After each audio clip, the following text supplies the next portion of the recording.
বলে হাইয়া আলাস সালাহ, ওরা বলে তোরাই মসজিদ চালা, জ্বালাবি না ভোরবেলা। এই সোনা মানিকেরা হাসির কথা নয়, লজ্জা করো বাবা। যে মানুষটা বিছানায় ঘুমানোর পরে যার দেহ আল্লাহ বলে, যে মানুষটার কলব আল্লাহ বলে, যে মানুষটার নফস আল্লাহ বলে, ওই মানুষটাই হলো প্রকৃত মানুষ, ওই মানুষটাই হলো আল্লাহওয়ালা মানুষ, ওই মানুষটা হলো নবীওয়ালা মানুষ, ওই মানুষটাই হলো প্রকৃত ঈমানদার মানুষ। হে যুবকেরা, তুমি একা একা নামাজ পড়তেছো, এমনকি জামাতে গিয়ে নামাজ পড়তেছো, মাথা ঠুকে ঠুকে দাড়ি সাদা করে ফেলেছো। ইরে আমার সোনা মানিকেরা, এখনো নামাজের স্বাদ তুমি পাও নাই, তোমার দেহকে আল্লাহ বলাতে পারো নাই। এজন্য তো আমার প্রিয় মুর্শিদ হযরত আলীউদ্দিন নকশবন্দি রাহমাতুল্লাহ আলাইহি বলেছেন, মানুষ যেদিন মানুষ হবে সেদিন মানুষ খোদা পাবে, নইলে পশু হয়ে মারা যাবে। ইহা কোরআনে শোনা যায়। কি গো হুজুর মসজিদে নামাজে মুসল্লি মশাই দিয়েছে কাম। আলহামদুলিল্লাহ রাব্বিল আলামিন। সূরা কেরাত ফেলে তুমি মশা মারো, চুলকাও, কেমন নামাজি? কথা বুঝতেছে? আমার কথা বোঝো বাবা, বোঝার চেষ্টা করুন। আমি জানি আপনারা পীর ভক্ত মানুষ, আপনারা আল্লাহর অধিভক্ত মানুষ, তাই আমি খাদ্য দিচ্ছি এমন খাদ্য। বাবা আমার এটা হলো খুব হালুয়া পোলা বিরানি খাদ্য, কিন্তু যদি আপনি এই জগতে শিশু হন, শিশু সন্তান খাবে মায়ের দুধ, ওর জন্য হালুয়া পোলা তেমন খাদ্য হবে। যারা কলবের কাজ করে না তাদের জন্য আমার এই খাদ্যটা অখাদ্য হবে।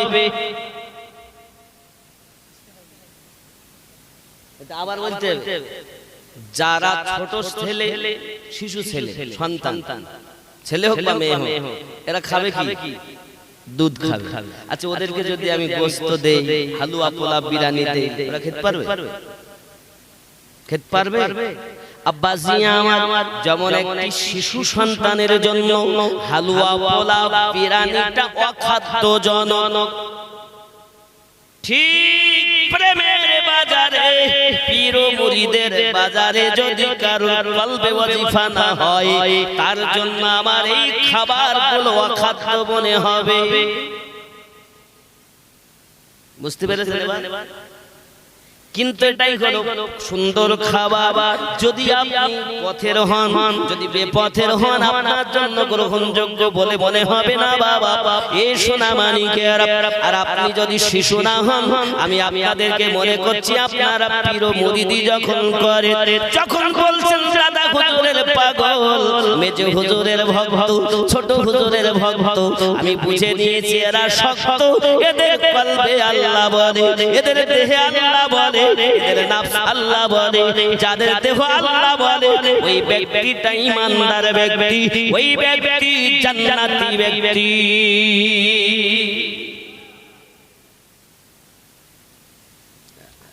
কথা কি বোঝা যাচ্ছে? আমার আব্বাজি সোনা মানিকের কলবে আল্লাহ বলবে কখন? খেয়াল করুন বাবা, এই যে রোগ আছে আল্লাহ বলে না, এর জন্য পীরের কাছে যাওয়া আমাদের দরকার, মুর্শিদের কাছে যাওয়া আমাদের দরকার। আমার হুজুর কেবলা বলতেছেন, মন চলে না দেহ চলে, তারে তো ভণ্ডামি বলে। মন চলে না, নামাজ পড়তেছি, মন আছে বাড়িতে কুটুমে এসে এখনো বাজার করা হয়নি, নামাজ পড়ছে, ব্যবসা কি হচ্ছে তার ঠিক নেই, দোকান খুলেই নামাজ পড়ছে, জমিতে সার দেওয়া হয়নি চিন্তা, তেল দেওয়া হয়নি চিন্তা, সন্তানাদি আত্মীয় স্বজন মানে দুনিয়ার চিন্তায় চায়। দেহ কোথায়? মন চলে না দেহ চলে, তারে তো ভণ্ডামি বলে। চলা তোমার সঠিক হলে ওরে চলবে নূরের আলা, মুখের কথা নয় রে জাদু খোদার পথে চলা। জোরে বলে সুবহানাল্লাহ। অত সহজ বড় নামাজি ঘুমলি ফুসফাস আওয়াজ। তুই কেমন নামাজি গো? খালি মুখে আল্লাহ বলাচ্ছ। এ জবান তো তোমার না, এ জবান তো বিপক্ষে সাক্ষী দেবে। এ চোখ তো আমার নয়, বিপক্ষে সাক্ষী দেবে। কান তো আমার নয়, এও বিপক্ষে সাক্ষী দেবে। পা তো আমার নয়, বিপক্ষে সাক্ষী দেবে। আমি স্ত্রী পুত্র সন্তান আদি সব ছেড়ে দিলাম, কারণ এদেরকে আমরা দুনিয়ায় এসে পেয়েছি। কর্মের ফেরে বাপ, কর্মের ফেরে মা, কর্মের ফেরে দাদা, কর্মের ফেরে নানা, কর্মের ফেরে স্বামী, কর্মের ফেরে স্ত্রী, কর্মের ফেরে খালা, কর্মের ফেরে নানি, কর্মের ফেরে দাদি। কিছু নিয়ে আসেনি, খালি হাতে এসেছি, খালি হাতে যাব। দুনিয়ার কর্মের যুগে আমরা পেয়েছি। এ তো আমার কেউ নয়। তাহলে যারা আমার নয়, আপনি তাদের জন্য এত কিসের খাচ্ছেন? মহিলা সমিতি করছেন, মিথ্যা কথা বলছেন, পরের জমি আইল ঠেলে চাষ করছেন কেন? কে আপনার?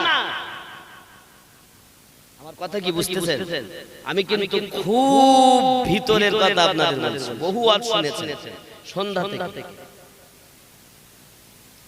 তাহলে এর তো আমার নয়। যাকে আপনি মনে করছেন এ আমার সন্তান, তো আপনার নয়। যেই মারা গেল কোল থেকে পড়ে, ইমাম সাহেব বলেছে, ভাই কাঁদছেন কেন? বোনকে গিয়ে বলছি, বোন তুমি কাঁদছো কেন? তোমার সন্তান না, আল্লাহ তোমার কাছে দিয়েছিল। তুমি যতদিন দায়িত্ব তোমার ছিল তুমি পালন করেছো, লালন পালন করেছো। আল্লাহর বান্দা, আল্লাহ নিয়ে গেছে। তাই তো বলি আমরা। তাহলে যে সন্তান আমার না, আপনি তার জন্য এত দুতলা ঘর করছেন, পাকা ঘর করছেন, জমি কিনছেন, গাড়ি কিনছেন, সন্তান ভালো থাকবে বলে। এই যুবকেরা একবার কি খেয়াল করে দেখেছো পিতা মাতার ভালোবাসা আর আমার আল্লাহ পাকের ভালোবাসা কতটা পার্থক্য? খেয়াল করুন। একটি সমুদ্রে যদি আপনি আমি আঙুল ডুবাই, কতটা পানি উঠবে আমাদের আঙুলের মাথায়? 1 থেকে 2 ফোঁটা পানি।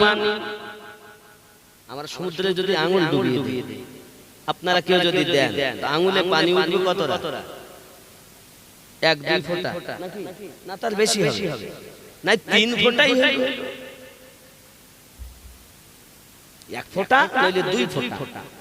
এই 1-2 ফোঁটা পানির পরিমাণ প্রেম সন্তানের জন্য মায়ের ও বাপের। আর অতল সমুদ্রে যত পানি, এতটা প্রেম হলো বান্দা বান্দির প্রতি আল্লাহ পাকের। তোমার সন্তানের জন্য তুমি ঘর করেছো, তোমার সন্তান যাতে সুখে থাকে জমি কিনেছো, আর তুমি যাতে সুখে থাকো তার জন্য আল্লাহ জান্নাত বানিয়েছে। কে তোমাকে পাগল বানালো?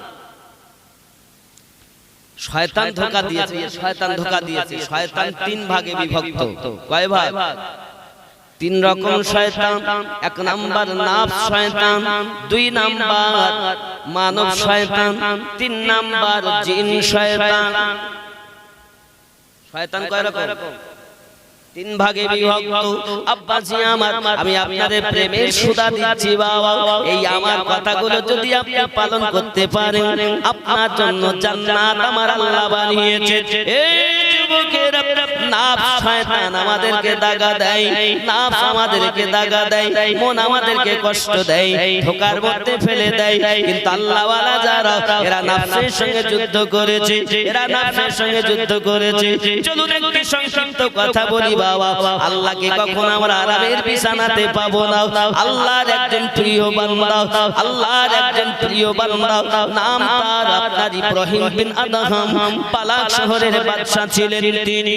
টেপুট গদি ঢুকে যায় পচলে শুলে বাবা, এমন গদিতে শুয়ে আছেন পালাক শহরের বাদশা ইব্রাহিম বিন আদহাম। হঠাৎ উপরে খুটখাট খুটখাট শব্দ, কে উপরে শব্দ করে? বাদশা আরামে ব্যাঘাত ঘটাচ্ছে। হঠাৎ উপর থেকে বলছে, ওগো বাদশা, চাপানা, আমি আপনার ঘরের উপরে গরু খুঁজতেছি। কি খুঁজতেছেন? কি কি কোথায় খুঁজতেছেন? ছাদের উপরে। আরে ছাদের উপরে গরু পাওয়া যায়? ইব্রাহিম বিন আদহাম বলছেন পাগল হয়ে গেলে নাকি? কে তুমি আল্লাহর বান্দা পাগল হয়ে গেছো, মাথা খারাপ হয়ে গেছে নাকি? গরু যদি তোমায় খুঁজতে হয় তুমি লোকালয়ে এসো, জমিনে এসো, মাঠে ঘাটে যাও, জঙ্গলে যাও। ছাদের উপরে কখনো গরু পাওয়া যায় না।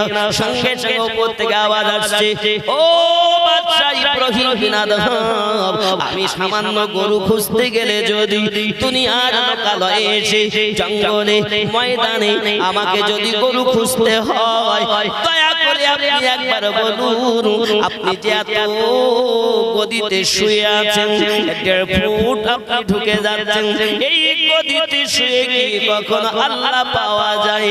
আমার যেমন গরু খুঁজতে গেলে লোকালয়ে জঙ্গলে ময়দানে যাওয়া দরকার, আপনাকে তেমন আল্লাহ পাওয়ার জন্য আরামের গদি ছাড়া দরকার।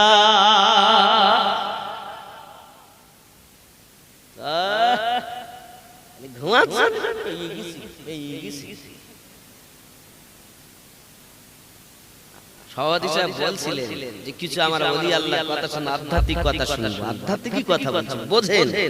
মেধা ভালো থাকলে বুঝবেন, মেধা ভালো না থাকলে বোঝা যাবে না। কারণ খুব উচ্চ মানের খাবার, রিচ খাবার, যার কলিজা ভালো সে হজম করতে পারবে, যার কলিজা ভালো না, লিভারে চর্বি হয়েছে, কিডনি খারাপ, তার জন্য খাবার খারাপ। যে সুদ খায় তার জন্য খাবার খারাপ, যে মদ পান করে তার জন্য খারাপ, কিন্তু যে তওবা করে ফিরে আসে তার জন্য অমৃত সুধা। জোরে বলুন। এ বাবাজিরা আরো একটুখানি আগিয়ে চলুন। ইব্রাহিম বিন আদহামের মনটা পরিবর্তন হয়ে গেল। কি করলাম কি আমাকে আপনার আওয়াজ দিল? ইব্রাহিম বিন আদহামের সারা রাত ঘুম হলো না। সকালবেলা উঠেছেন তিনি, ওঠার পরে নিজের সিংহাসনে বসে বিচার করতেছেন। বিচার যখন উনি করতে এসেছেন রে বাবা, বিচার লয়ে বসে রয়েছেন, এমন সময়তে একজন ফকির এসেছেন। আসার পরে বলছেন, সরে আমি এইখানে ঘুমাবো। বলে এটা ঘুমানোর জায়গা নয়, মুসাফির খানা আলাদা, ওইখানে গিয়ে আরাম করুন। ওখান থেকে বলতেছে এটাই তো মুসাফির খানা। বাদশা ইব্রাহিম বিন আদহাম বলেন, আমার প্রজারা ধর, তাকে ধর, তাকে আটক করে ফেল। সকলে ধরে তাকে আটকে নিয়েছে। ও বাদশাজি, আমি কথাটা বলেছি, আমার কথাটা আপনি দুঃখ পেয়েছেন। আমি যে বলেছি এটা মুসাফির খানা, অবশ্যই এটা মুসাফির খানা। কেমন করে বললে তুমি? ডাকতে বলছো, ও বাদশা ইব্রাহিম বিন আদহাম, আপনি দয়া করে বলুন, যে গদিতে আপনি বসে আছেন এই গদিতে আপনার পূর্বে কে বসেছিল? বলে আমার পূর্বে আমার আব্বাজি বসেছিল। আপনার আব্বার পূর্বে এই গদিতে কে ছিল বসে? বলে আমার দাদাজি বসেছিলেন। তার আগে কে ছিল? বলে আমার পরদাদা বসেছিলেন।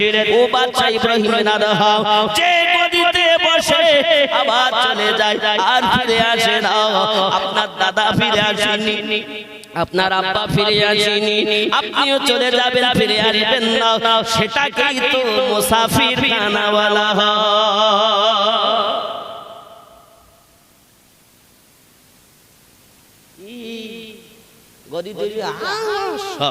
আমার বাড়ি, আমার গাড়ি, আমার মেয়ে, আমার ছেলে, আমার বিবি, আমার মা, আমার বাবা, আমার দাদু, আমার নানা, আমার নানি, তুমি কার?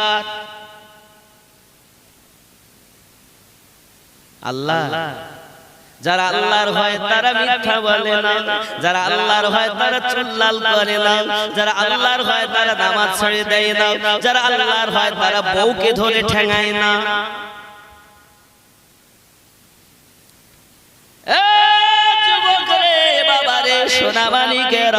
ভালো করে বোঝো, আপনি একটু বোঝার চেষ্টা করুন।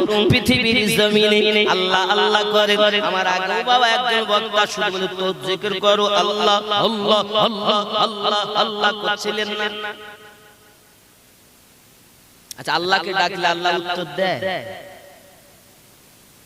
জি সভাপতি সাহেবকে ডাকবো উত্তর দেবে, মাকে ডাকবো মা উত্তর দেয়, বাপ উত্তর দেয়, দাদা দাদি উত্তর দেয়। কিন্তু যে আল্লাহর বান্দা বান্দি আমরা আল্লাহকে ডাকি তো আল্লাহ উত্তর দেয় না। ইমাম সাহেবকে যদি আমি ডাকি, ইমাম সাহেব জি বলুন, একবার না শুনতে পেলে দুইবার, আবার নইলে আবার বাবাজি আমার ডাকলে উত্তর দেবে। এ সোনা মানিকেরা, কিন্তু কোন আল্লাহর বান্দা বান্দি যদি আমার আল্লাহকে একবার ডাক দেয়, আমার আল্লাহ ৭০ বার প্রতিধ্বনি করে বলে লাব্বাইক ইয়া আবদি, আমি উপস্থিত আমার ইবাদতি, আমার বান্দা আমার বান্দি আমাকে আল্লাহ বলেছো, আমি তোমার ডাকে সাড়া দিয়েছি। হে যুবকেরা, যে আল্লাহ ৭০ বার ডাকে প্রতিধ্বনি উত্তর দেয়, ওই ডাকটা শোনা যায় না কেন? যার কানে আল্লাহ মোহর মেরে দিয়েছে ওই কানে শোনা যায় না, যার দিলে মোহর মেরে দিয়েছে ওই দিলে শোনা যায় না, যার চোখে পর্দা দিয়ে দিয়েছে ওই চোখে দেখা যায় না। রে আমার সোনা মানিকেরা, এত সুদ খেলে চোখে দেখা যাবে না, এত মদ পান করলে চোখে দেখা যাবে না, এত বাবা তাস খেললে চোখে দেখা যায় না। আল্লাহ প্রতিধ্বনি শোনা যায়, শোনার মতো কান তৈরি করতে হয়। আমরা তো চোর, আমরা কি বড় বড় চোর হয়ে গেছি। এ যুবকেরা, আল্লাহ উত্তর দেন শোনার মতো কান তৈরি করো। আমার আল্লাহ পাক আল্লাহ তাআলা মানুষের ভিতরেই আছেন, সর্বত্র আল্লাহ বিরাজমান রয়েছেন। তামাম আসমান জমিনে তাহাতুস সারার মধ্যে এক কথায় সমস্ত জায়গায় আল্লাহ বিরাজমান, এটাই আমাদের ঈমান। এ সোনা মানিক, আমার আল্লাহ তো কিছু জায়গা নির্ধারিত করেছেন, ওয়া নাহা আকরাবু ইলাইহি মিন হাবলিল ওয়ারিদ, আমি আমার বান্দা বান্দির শাহাদাতের থেকে আরো নিকটে রয়েছি। জোরে বলুন, যে আল্লাহ এত নিকটে, ওই আল্লাহকে ডাকি শোনা যায় না কেন গো চোর? তাই হুজুর বলেন, মানুষ যেদিন মানুষ হবে সেদিন মানুষ খোদা পাবে। আমরা কি মানুষ আছি? আছি। মানুষ না থেকে আমরা গরু? আমরা মানুষ। কেমন মানুষ? হুশারা মানুষ। নাফসকে আল্লাহ বলাতে পারলাম না, দেহটাকে আল্লাহ বলাতে পারলাম না, কলবটাকে আল্লাহ বলাতে পারলাম না, শুধু জবানে বলেছি আল্লাহ। আর স্বাদও তো পাইনি। খিচুড়ি খেয়েছেন, গোশত খিচুড়ি, আলাদা স্বাদ পাবেন। বিনা গোশতের খিচুড়ি আলাদা স্বাদ পাবেন। ডাল খাবেন। যে বাড়িতে আমাদের বসতে দিয়েছি ভালো খাবার দিয়েছে আজকে, আজ আমি খেয়ে দিতেই স্টেজে উঠেছি। খুব সুন্দর নরমাল খাবার আল্লাহর মধ্যে খুব খেলাম, শান্তি করে খেয়েছি, খুব খুশি হয়ে। বাবাজি আমার এখন ডাল খেয়েছি আলাদা স্বাদ, আলু ভাজা খেয়েছি আলাদা স্বাদ, মাছের ঝোল আলাদা স্বাদ, ডাটা দিয়ে আলু দিয়ে মাছ রান্না তার আলাদা স্বাদ। এক এক তরকারির এক এক রকম টেস্ট। কে বলেছে? জবান, জিহ্বা টেস্ট। লবণ হয়েছে কিনা তাও বলেছে নাকি গো? কথা বলেন না কেন? তাহলে খাবার, দুনিয়ার খাবার 100 টাকা 500 টাকা দামের খাবার খেলাম, টেস্ট বলে। আচ্ছা, কোরআন শরীফের একটা অক্ষর আলিফের দাম কেউ দিতে পারে?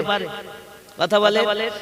এত মূল্যবান কোরআন তেলাওয়াত করছি নামাজে গিয়ে, আলহামদুলিল্লাহি রাব্বিল আলামিন, জবানে বলছি, স্বাদ পাইনি। টক, ঝাল, তিতো, মিষ্টি, কেমন খালি ঠুকি যাচ্ছে, ঠুকি। মন চলে না, দেহ চলে, তারে তো ভণ্ডামি বলে রে।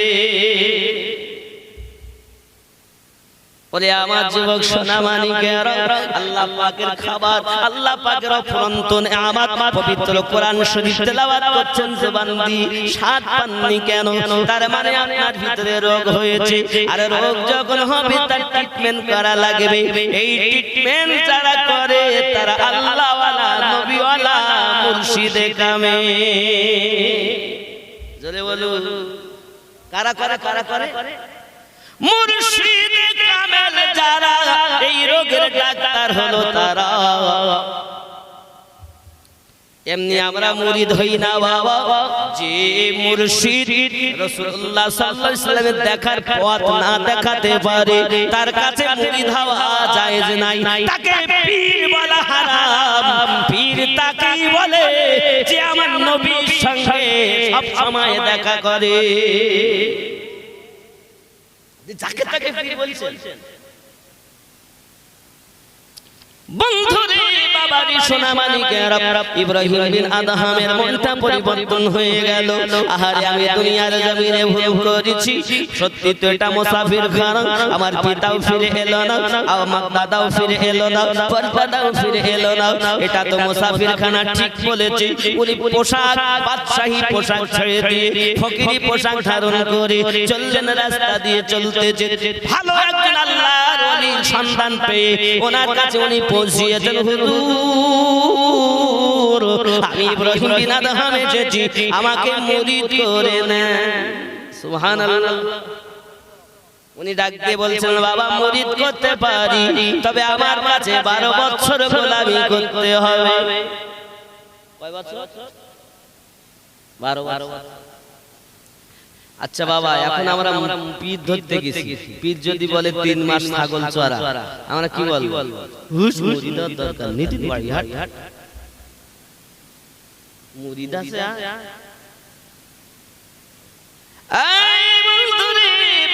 আমি যে পথের কথা বলতেছি বাবা, এটাই হলো জান্নাতি পথের কথা বলতেছি। আপনি যদি এই পথটা অবলম্বন করে চলতে পারেন, আমি আমিনুদ্দিন মারা যাব, দেখা হবে না। হাসরের মাঠে যখন আমার দরুদি নবী পাকের কাছে উঠব, এই সমাজে আমরা আমার মুর্শিদের বলে আমার নবী পাকের সম্মুখে উপস্থিত হব। এই যুবকেরা, আমার সোনামানিকেরা, এই জন্য পৃথিবীর জমিনে মুর্শিদে কামেলের কাছে যাও। তারা হলো নফসের ডাক্তার। সুবহানাল্লাহ। তারা কি? তারা কি? আমার বন্ধু সোনামানিক ইব্রাহিম বিন আদহাম যখন উনি শুনলেন 12 বছর গোলামি করতে হবে, হুজুর আমি রাজি, আমার কোনো আপত্তি নেই। বাবারে, পৃথিবীর জমিনে আল্লাহওয়ালা যারা হয় এরা আপনার নিজে নফসের সঙ্গে যুদ্ধ করেছে। বাবা চলুন আরো একটুখানি এগিয়ে যাই, আর একজন আল্লাহর ওলির কথা বলবো। দুটো ওলি উপমা দিয়ে দেওয়ার জন্য আপনাদেরকে বোঝাতে চাচ্ছি। এক এক ওলির জীবনী বড় লম্বা, কিন্তু সারমর্ম কথা কিছু চলে আপনাদের কাছে ধরি। আর একজন আল্লাহর ওলি পৃথিবীর জমিনে, নাম তার হযরত জিন্নুল মিসরি রাহমাতুল্লাহ আলাইহি। আল্লাহর বহু বড় একজন ওলি বান্দা ছিলেন। হে বাবাজি, হযরত জিন্নুল মিসরি রাহমাতুল্লাহ আলাইহি পৃথিবীর জমিনে আপনার কিনা বড় আল্লাহওয়ালা। জিন্নুন দুনিয়ার জমিনে দেখছেন আব্বাজি আমার একজন মানুষ, উনি জঙ্গলে চলছে, হঠাৎ দেখতেছেন বাবাজি আমার কিছু সঙ্গে সাগরিদেরা আছে, এরা একটি জঙ্গলের কাছে চলে যায়। বাবা কিছু সোনা দেখেছেন তিনি। বাবা আমার যত সব সঙ্গে ছিল তারা সোনা দানা কোনো ভাগ বন্টন করে নিয়েছে। হযরত জিন্নুন একটি কাঠের উপরে লেখা ছিল আপনার আল্লাহ পাকের পবিত্র নাম। ওই নামটা খোদাই দেখে উনি ওই নামটাকে সম্মান করতে লাগলেন। সোনার দিকে খেয়াল নাই, কোন আপনার কিনা বড় সোনা দানার দিকে ওনার খেয়াল ছিল না। উনি আল্লাহর নামটাকে সম্মান করতে লেগেছেন। রাতের নিশীথে যখন আপনার শুয়ে গিয়েছেন, আল্লাহ পাক আল্লাহ তাআলার পক্ষ থেকে স্বপ্ন দেখেন, তুই আমার নামটাকে সম্মান করেছিস, আমি আল্লাহ পাক তোর অন্তরের জ্ঞানের দরজা খুলে দিলাম। হযরত জিন্নুল মিসরি রাস্তা দিয়ে চলেছেন। বাবা জঙ্গলে পৌঁছে গিয়ে দেখতেছেন একজন ব্যক্তি গাছের ডালে ঝুলতেছে। গাছের ডালে পা বাঁধা আছে, নিচে মুখ নিচু আর উপরে ঝুলতেছে। আর জবানে একটাই কথা বলছে, দেহ রে তুই আমার আমাকে আল্লাহ বলাতে সাহায্য করলি না। জিন্নুন মনে করছে মনে হয় চুরি টুরি করেছে, মনে হয় মাধ্যমে মার্ডার টাডার করে এসে গাছে ঝুলিয়ে দিয়েছে, লুকিয়ে আছে। আল্লাহর বন্ধু জিন্নুল মিসরি রাহমাতুল্লাহ আলাইহি এরকম চিন্তা ভাবনা করে নিকটে গেছে, দেখে তার জবান দিয়ে প্রবাহিত হয়, আয় আমার দেহ তুই আমাকে আল্লাহ বলাতে সাহায্য কর, তুই যদি আমাকে আল্লাহ বলাতে সাহায্য না করিস তাহলে তোকে আমি কিছু খেতে দেব না, পান করতে দেব না, মরে যাবি তাও ভালো, তোকে আমি খাওয়াবো না। এ বাবাজি আমার আল্লাহ ওয়ালা যারা হয় তারা নফসের সঙ্গে যুদ্ধ করে, তাই তো আমার হুজুর কেবলা লিখেছেন নবী ওলি জীবন ভরে মনের সঙ্গে যুদ্ধ করে রে, নবী ওলি জীবন ভরে মনের সঙ্গে যুদ্ধ করে, যে কাজ করে খোদার আদেশে চলে নবীর ইশারায়, পথবে চল বেলা বেশি নাই। জোরে বলুন মোহাব্বতে দরুদ আল্লাহুম্মা সাল্লি আলা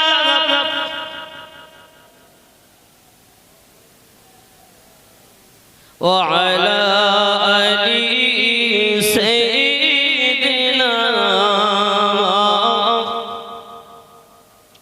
দেহকে বারবার ডেকে ডেকে বলছেন আমার দেহ তুই আমাকে সাহায্য করলি না আল্লাহ আল্লাহ করাতে, আমরা শুধু তো মুখ দিয়ে আল্লাহ আল্লাহ করি, দেহ আল্লাহ বলাতে পারি না, নফস আল্লাহ বলাতে পারি না।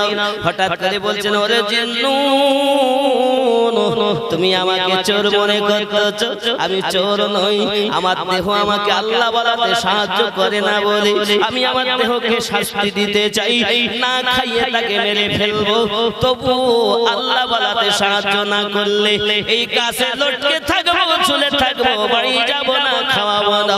এমনি করে হযরতে জিন্নুন মনে করলেন ইনি বুঝি সব থেকে সংসার বিরাগী মানুষ, সংসার থেকে মানুষ। সঙ্গে সঙ্গে ডাক দিয়ে বলছেন জিন্নুন রে আমার থেকে সংসার থেকে মানুষ যদি তুমি দেখতে চাও আর একটু এগিয়ে যাও। হযরতে জিন্নুন আরেকটুখানি এগিয়ে গেলেন বাবা, এগিয়ে গিয়ে দেখতেছে একজন ব্যক্তি মসজিদের ভিতরে এক পা দরজার কাছে, এক পা ভিতরে এক পা বাইরে, বাইরে একটি পা ক্ষত বিক্ষত, তার মধ্যে কি পতঙ্গ অনেক কিলবিল কিলবিল করতেছে, আর আপনার কিনা কেটে যায় রেজার হয়ে যায়। আল্লাহ আমাকে মাফ করো, আমাকে ক্ষমা করো। হযরতে জিন্নুন মিসরি রাহমাতুল্লাহ আলাইহি বলেন কি হলো রে, এর পায়ে এত কি পোকামাকড় আপনার কিলবিল কিলবিল করে, পা বাইরে এক পা ভিতরে, আর দরজার কাছে দাঁড়িয়ে শুধু আল্লাহ আল্লাহ করে, এত কান্না কেন, কি করেছে? জিন্নুন মিসরি নিকটে গেলেন, যাওয়ার পরে আপনার জিজ্ঞাসা করতেন ভাই এই মসজিদের দরজার কাছে আপনার অবস্থা এমন কেন?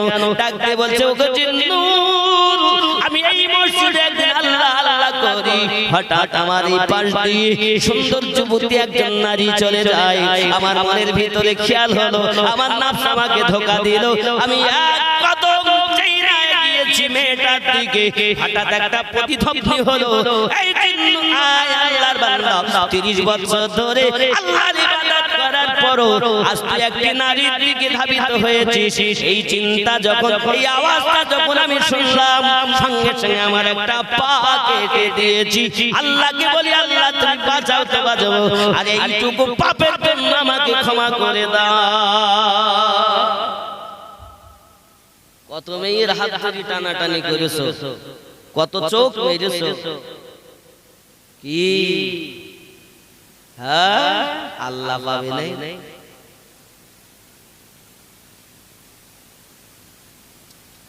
এ যুবকেরা সোনা মানিকেরা বাবারা, মুখের কথা নয় রে জাদু, খোদার পথে চলা, ছোট দিয়ে কান করে সুর ওরে ডাকছেন কামলিওয়ালা,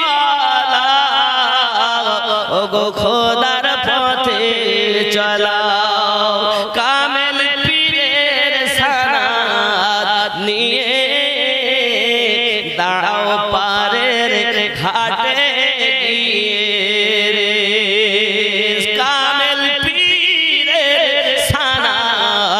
নিয়ে দাও প্যারের ঘাটে গিয়ে রে নৌকা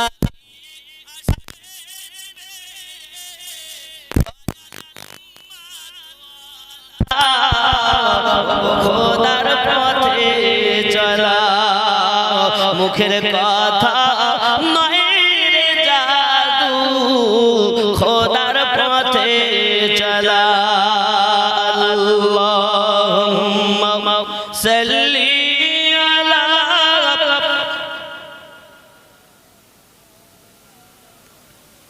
ওয়া আলা আলি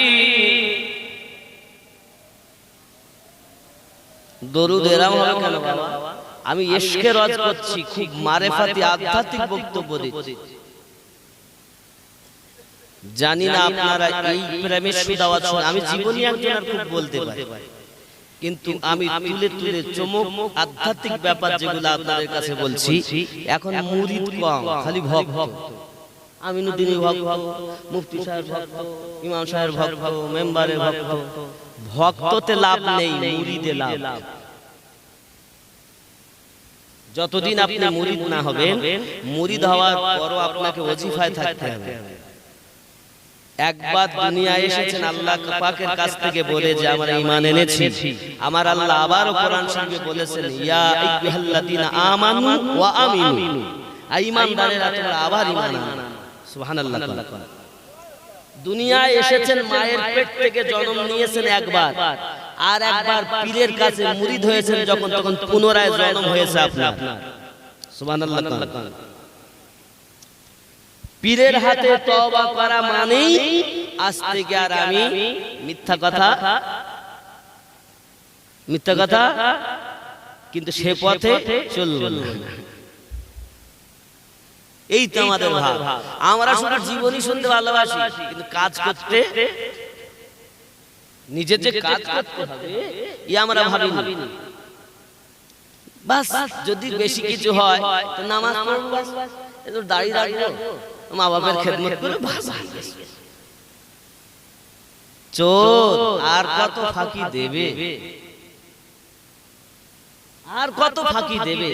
আপনি কি একবার ভাববেন না আমার থেকে কত বড় বড় প্রাণী আল্লাহ বানিয়েছেন, তাদেরকে শ্রেষ্ঠ বলিনি?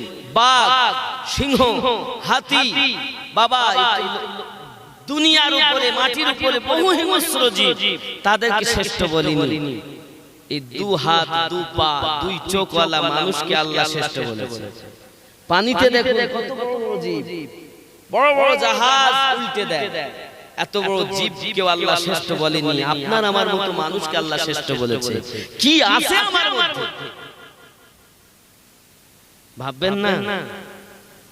দুনিয়ায় এসেছেন, এই যে প্লাস্টিকের ফুল দেখতে ভালো, ওর মধ্যে সুগন্ধ নাই।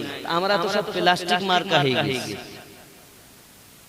দেখতে ভালো, ভিতরে মাল নাই। প্লাস্টিকের কোনো মূল্য আছে? দেখতে শো, তা আমরা তো দেখতেই শো, আমাদের কোনো দাম নেই। দাম থাকবে যেদিন দাম বানাতে পারবেন, সেদিন নাফস আল্লাহ বলবে, সেদিন কলব আল্লাহ বলবে, সেদিন দেহ আল্লাহ বলবে। ঈমানদারের বিছানায় ঘুম হয় না, 60-70 বছরের জীবনও তো এমনি চলে যায়, এমনি চলে যায়। ওরা এই দুনিয়ার ঘুম ঘুমাতে চায় না, আখিরাতের ঘুম চায়। জোরে করে সুবহানাল্লাহ। ঠিক কি না? আব্বাসি আমার সোনা মানিকের হযরত ইব্রাহিম বিন আদহাম চিন্তা করলেন, আহারে এই মানুষটা কত সংসার থেকে মানুষ। উনি ডাক দিয়ে বলছেন, ওগো জিন্নু, ওগো জিন্নু, আমার থেকে বেশি যদি সংসার থেকে মানুষ দেখতে চাও, পাহাড়ের উপরে ওঠো, আরো দেখতে পাবে। সুবহানাল্লাহ। বন্ধুরে বাবারে, হযরত জিন্নুল মিসরি রাহমাতুল্লাহ আলাইহি আবার একটু সংসার থেকে মানুষ দেখার জন্য পাহাড়ের উপরে উঠতে চাইলেন, কিন্তু উঠতে পারলেন না। হঠাৎ আপনার কিনা বাবা আমার মারা উঠতে পেরে জিজ্ঞাসা করে, ভাই একবার বলুন ওই ব্যক্তিটার অবস্থাটা কি? উনি বলতেছেন, বাবা ও জিন্নুন, ওই ব্যক্তি এমন একজন পাহাড়ের উপরে একটা ছোট্ট ঘর আছে, ওই ঘরের ভিতরে আপনার কিনা থাকে, শুধু বছরে একবার ঘর থেকে বেরিয়ে আসে। হযরত জিন্নুল জিন্নুনকে বলছেন হুগো জিন্নুন। ওই ঘরের বাইরে অনেক মানুষ দেখতে পাবেন, ওই মানুষগুলো হলো কুষ্ঠরোগী মানুষ। ওই কুষ্ঠরোগী মানুষগুলোকে উনি একবার বেরিয়ে আসে, আসার পরে একবার শুধু ফু দেয়, সঙ্গে সঙ্গে সমস্ত রোগ আল্লাহ ভালো করে দেয়।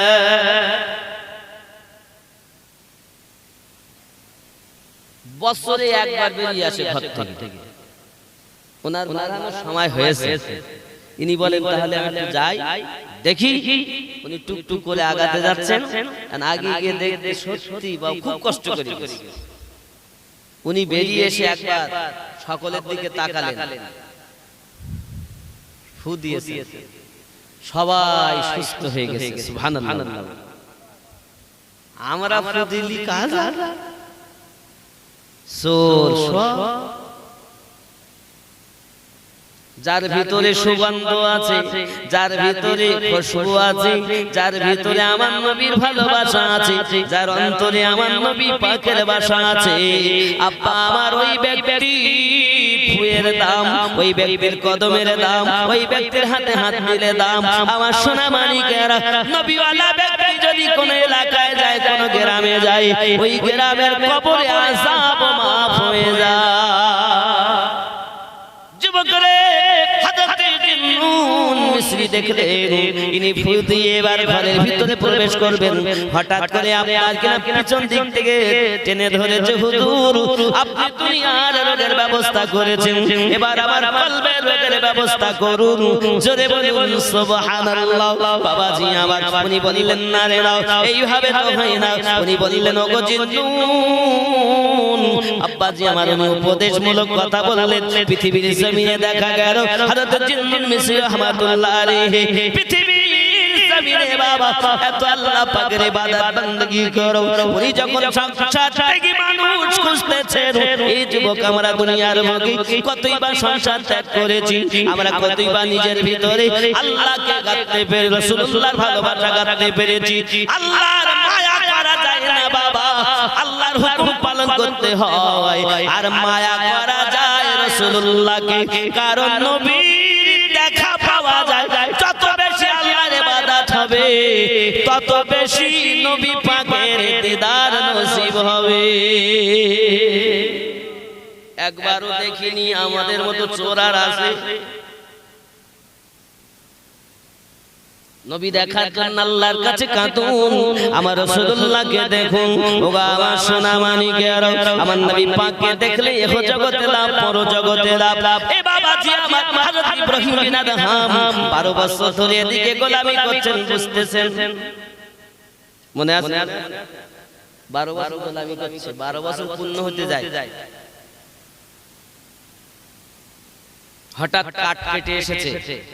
একজন মুরিদ বলছে, হুজুর আপনি এক কাজ করেন, ওকে একটু মুরিদ করে নেন, অল্প দিন বাকি আছে, আপনি মুরিদ করে নেন। এক রাজা তার রাজত্ব ছড়িয়ে ফকিরি বেশ ধারণ করে আপনার দরবারে গোলামি করে, হুজুর ওকে মুরিদ করে নেন। তাজি কিরকম ওকে মুরিদ করব, আজ যখন আসবে তো আজ ওকে একটা থাপ্পড় মারব। যেই এসেছে না তখন এক থাপ্পড়, আর থাপ্পড় গদি ছড়িয়ে আইছি, তোর মজা দেখতে ছড়িয়ে দিতাম। হুজুর তখন বলে, দেখেছিস 12 বছর ধরে গোলামি করলে কি হবে, রাজত্বর সেই ভাব, রাজার যে আহমিকা, যে গৌরব নিজের মধ্যে এখন আছে, ওরা মেম্বার হয়েছে গ্রামে, তোরে আমি শেষ করে দেব। বিচার চোর কোথাকার, অত সহজ আল্লাহ না। আজ এই স্টেজটা এমন আজ আমি সহজে করিনি, কিন্তু আজ যেন আল্লাহ বলিয়ে নিচ্ছে, খেয়াল করুন। এটাই অরিজিনাল পথ, আমি যেটা বলছি এই পথ অরিজিনাল পথ। আমার নবী সমস্ত নবীদের সরদার হওয়ার পরও 3 দিন 4 দিন 5 দিন পর্যন্ত পেটে পাথর বেঁধে উম্মতি উম্মতি বলে কেঁদেছেন। রাহমাতাল লিল আলামিন আল্লাহ যাকে ডিগ্রি দিয়েছেন, তবু তার মধ্যে অহংকার ছিল না। আর তুমি 2 পাতা শিখতে পারোনি, ডাক্তার হয়েছো, মাস্টার হয়েছো, মুফতি হয়েছো, হাফেজ হয়েছো, মাওলানা হয়েছো, যে কোনো একটা ডিগ্রি তুমি অর্জন করেছো, 2-5টা ডিগ্রি, অহংকার কত রে বাবা, কথা বলতে চায় না। কেন আমার নবী পাক কেমন ছিলেন? যাকে দেখতেন সবার সঙ্গে আমার রাসূলুল্লাহ কথা বলতেন। সুবহানাল্লাহ। তোমার মধ্যে অত অহংকার কেন? কি বাবা, ডাক্তার যাচ্ছে বলছে আমার এই ইমাম সাহেব সালাম দেয়। ইমাম মনে করতে আমি মসজিদে ইমাম, আমার পিছনে ডাক্তার নামাজ পড়ে, আমি কেন সালাম দেব? কেউ দেয়। গ্রামের মেম্বার সে বলতে আমি মেম্বার মানুষ, এই ইমাম সাহেব কি সালাম দেন? এও সালাম দেয় না, ও দেয়। বাড়ি গিয়েছে, বাড়ি কেউ যায় করতে করতে, আর কেউ যায় কাশতে কাশতে, আর কেউ যায় চুপচাপ যায় না বাড়ি, কেউ চুপচাপ যায়, কেউ সারা শব্দ দেয়, আর কি ও দেখতেছে আমার বাড়ি আমার ঘর, আমি আবার সারা শব্দ দেবো কেন? চলে আপনারাই বলুন, চুপচাপ বাড়ি আসে কারা? চোর হয় যারা, খুক খুক করে কাশে কারা?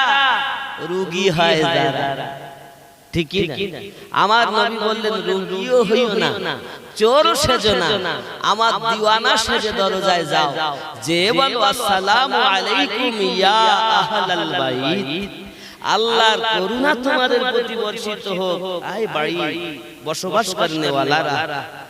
বিবি যদি থাকে জানবে স্বামী এসেছে, মা যদি থাকে জানবে কলিজার টুকরা এসেছে, সন্তান যদি থাকে আব্বা এসেছে। বলবে কি না? সবাই বলবে ওয়া আলাইকুমুস সালাম ওয়া রাহমাতুল্লাহ। আমার নবী বলেন যে বাড়িতে 10 বার আসা যাওয়ায় আমি আল্লাহর নামে রহমত বর্ষণের কথা বলা হয়, ওই ঘরে আমি রহমত বর্ষণ না করে থাকতে পারি না। আমার বাড়িতে আজ থেকে সালাম দেবেন তো? বউ দেখতেছে আমি দেব কেন? স্বামী দেখতেছে আমি দেব কেন?